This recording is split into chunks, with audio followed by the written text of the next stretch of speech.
Pakistan navy seller के test में बार बार आने वाले सवालात और उनके जवाब क्या है इस वीडियो के अंदर हम डिस्कस करेंगे। सो डियर स्टूडेंट, सबसे पहला क्वेश्चन हमारा क्या है कि ring is to finger as tie is to ring को हम डालते हैं फिंगर में, तो टाई हम कहाँ पे डालते हैं? तो टाई हम डालते हैं नेक के अंदर। तो देखिए यहाँ पर क्या रिलेशन शो हो रही है कि रिंग किस लिए यूज होती है। तो आपके पास फिंगर को डालने के लिए, तो टाई आपके पास यूज हो रही है नेक के इर्द गिर्द डालने के लिए। ठीक है, तो ये आपका पास आंसर हो गया।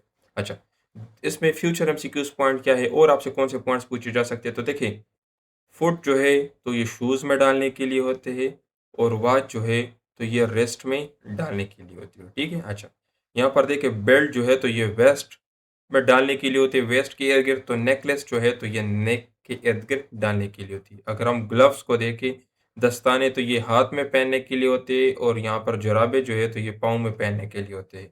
इसी तरीके से अगर हम हेड देखें, टोपी सर पे पहनने के लिए होती है, शूज़ जो है तो ये पाँव में पहनने के लिए होती है। तो यहाँ पर पहनने वाली रिलेशन शो हो रही है ना सबके अंदर। इसी तरीके से अगर हम ब्रेसलेट देखें, तो ये भी आपके साथ रिस्ट में पहनने के लिए यूज़ होती है, और रिंग आपके पास फिंगर में पहनने के लिए यूज़ हो रही है। तो यहाँ पर भी ये रिलेशन शो हुआ है कि कौन-सी चीज़ कहाँ पे हम यूज़ करते हैं। अच्छा, दूसरा अगर हम देखें कि अगर आप इन वर्ड्स को अरेंज करेंगे, तो इससे एक अच्छा-सा वर्ड बनेगा जिसकी प्रॉपर मीनिंग होगी। अभी तो इसकी कोई मीनिंग नहीं है ना।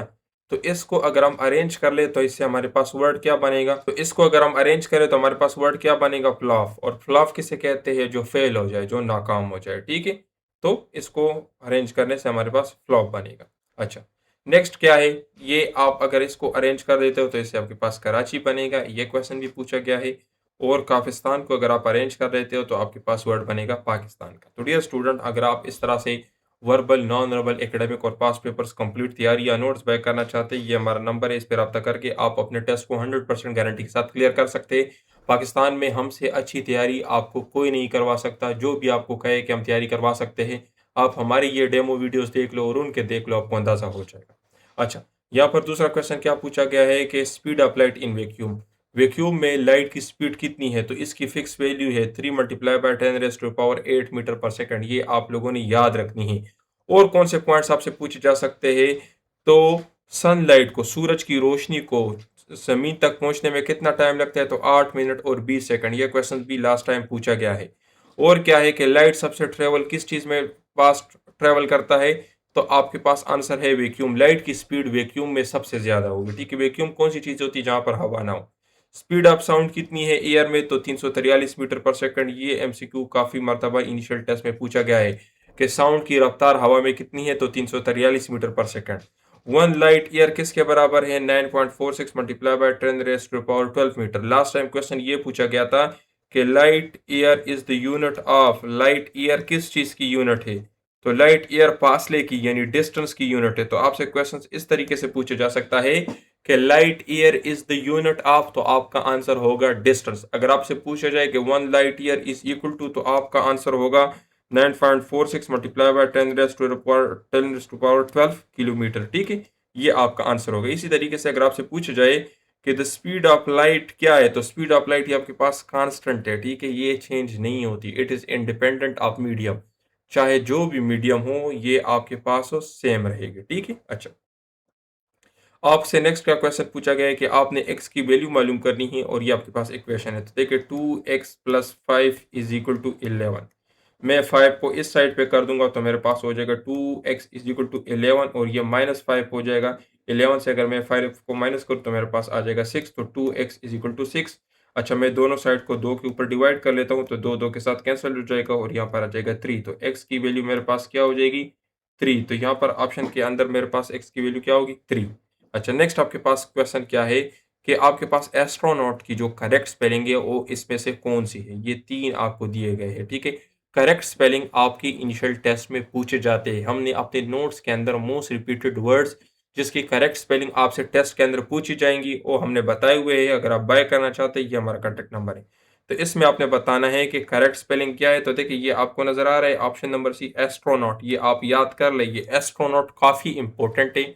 ये अक्सर टेस्ट में पूछा जाता है। ठीक है, इसी तरीके से ऑथर की करेक्ट स्पेलिंग क्या है? तो ये ऑथर की करेक्ट स्पेलिंग है। असेसमेंट की करेक्ट स्पेलिंग क्या है? ये भी आपसे पूछा जा सकता है। और कमांडर की करेक्ट स्पेलिंग क्या है? ये आपसे पूछा जा सकता है। और आपके लिए असाइनमेंट ये है नीचे कमेंट सेक्शन में मुझे बताएं कि जो आर्मी का होता है ना लेफ्टिनेंट, तो लेफ्टिनेंट का करेक्ट स्पेलिंग क्या है, ये भी इनिशियल टेस्ट में पूछा जा सकता है। ठीक है। अच्छा, what is the boiling point of water in Fahrenheit? Fahrenheit देखिए आपको पता है ना, बॉइलिंग पॉइंट ऑफ वाटर जो है 100 डिग्री सी है, लेकिन ये तो सेंटीग्रेड में है ना। आप बताएं कि फ़ारेनहाइट में ये किसके बराबर है? तो फ़ारेनहाइट में ये आपके पास 212 फ़ारेनहाइट के बराबर है। ठीक है। अभी यहाँ पर और कौन से पॉइंट्स आपसे पूछे जा सकते हैं? तो फ्रीजिंग पॉइंट क्या है फ़ारेनहाइट में? 32 डिग्री फ़ारेनहाइट। और वाटर का सेंटीग्रेड में क्या है? तो 0 डिग्री सी। ठीक है, 0 डिग्री सी आपके पास क्या है? फ्रीजिंग पॉइंट है। और फ़ारेनहाइट में आपके पास क्या है? 32 फ़ारेनहाइट। तो आपसे क्वेश्चन इस तरह का पूछा जाएगा कि the freezing point of water in centigrade is, तो आपका आंसर होगा 0। The freezing point of water in Fahrenheit is, तो आपका आंसर होगा 32।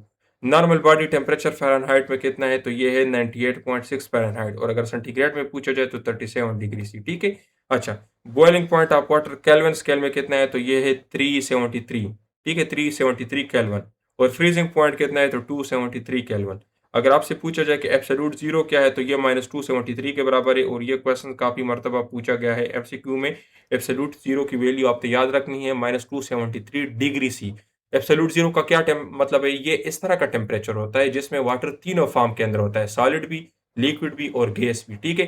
तो इन तीनों फॉर्म के अंदर कोई भी सब्सटेंस जब एग्जिस्ट करता है जिस टेम्परेचर के ऊपर, तो उसको हम कहते हैं एब्सोल्यूट जीरो टेम्परेचर। तो आपसे ये भी पूछा जाता है कि एब्सोल्यूट जीरो टेम्परेचर क्या है? तो this is a temperature at which a substance exist in all states of matter. ठीक है।